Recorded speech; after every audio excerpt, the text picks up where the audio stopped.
In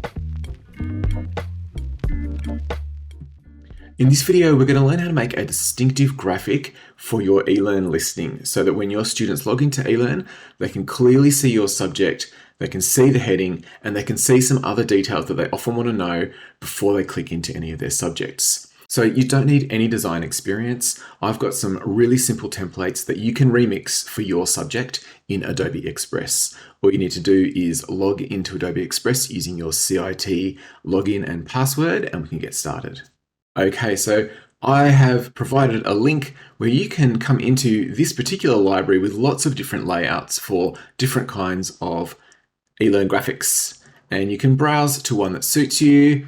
I'm going to create from this one here, and you'll see that all of the elements of this image here are separate and editable. So I can click on any element and move it around and change it and edit it. So let's start off by just editing some of the text to reflect your subjects, not mine. So whenever you click on an element, you get the edit menu turning up on the right-hand side. So I can change my subject into advanced baking, and I can change the size just by quickly clicking, dragging. And it's also going to tell me with a nice little blue line when it is aligned with other text, or I could center it with other text as well. Great. So the good thing about this is on eLearn, I can give the very prominent title, but I can also tell students extra information like when it is on and where it's on. So I'm going to keep that as Tuesdays from 5 p.m. to 8 p.m. I want to make another text section that tells them where to go. So I'm going to go over to my edit section and click the duplicate button here. And that's going to give me a copy of this, and I can tell my students where the class is at. Excellent, and maybe I will move that down the bottom. With the text, whenever you click on it, you'll have a few other options, such as just changing the type of font that you want to use, and you'll get a bit of a preview of the ones available. You can change the alignment, you can change the spacing, but importantly, what I like to do is to add the shape in the background to make sure that it stands out against the image. So make sure that you've got a nice amount of contrast between the color of the text and the color of the background, because if they are too similar, you're going to lose that text and it's going to be harder to read. You could do things like add an outline to the text or a drop shadow. But often just having a very clear background shape is going to be the clearest way for the students to see the info. All right, so now let's switch our images around. So I'm going to first click on the background image, and again, I get my editing options on the right-hand side. I'm going to click the replace button here, and either you can upload a photo from around your teaching areas, or you can choose one from the Adobe stock that you've got access to here. So I'm just going to choose baking, and I'm going to go with the first one. Great. And I can move and change the size of this to make sure that it suits. Great. So there's my background image. And again, I can just move and adjust it wherever it needs to be. Now let's change the image. Now you'll notice here that the image is cut out from me, and that's a filter that I've already applied. And when you come to replace this, it'll still cut out your image as well. So you don't really need to worry about that. So I'm clicking on the image. I'm going to go to replace. And what you would do is upload a photo of yourself. I'm just going to very quickly find a photo of a baker and place this in. So you'll see it's automatically cut out the outside part of the image so that it's not interrupting with the background.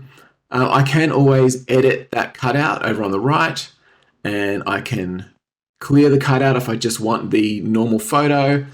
I'm going to apply the cutout, remove the background. Excellent. And if there's any part of the background that is turned up, you've got an erase function that will kind of get rid of it, or a restore function if there's something that hasn't been in.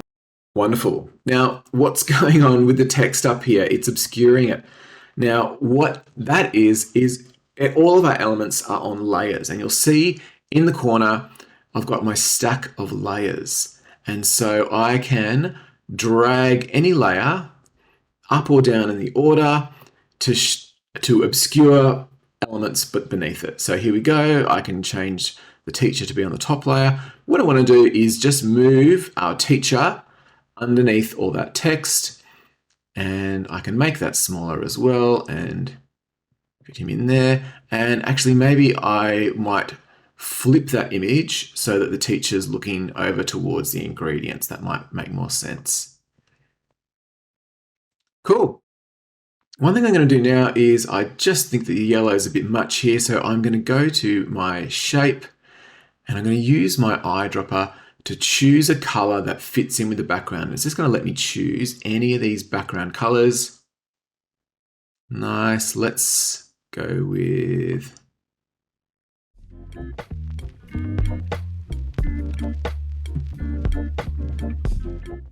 cool, and there we have it. Now let's click download and we can save that image as a JPEG. This is also going to save to your projects in Adobe Express. If I go back to my Adobe homepage, Adobe Express homepage, so here in Adobe Express, if I just click on projects, it's going to take me to all the projects that I've been working on, and you can see I've got a couple of versions of Advanced Baking here, and I can go back and edit it at any time. All right, so let's add it to eLearn. I'm going to go to my eLearn settings and click Edit Settings. And down here in the course summary, I can write a quick summary of what it's about and click on the image button to add that image. Great, and there it is now. A really key thing to do here is also to make it into a link. So when students see that image, they can click on the image and go straight into the course. We're used to using images as those entry points everywhere else on the web. You click on the thumbnail to watch a YouTube video, for example. So I'm going to highlight that. So we want to get the web address for the main course. So if I go up to my little breadcrumb here that tells us the main address, and I can copy that link, copy the link address.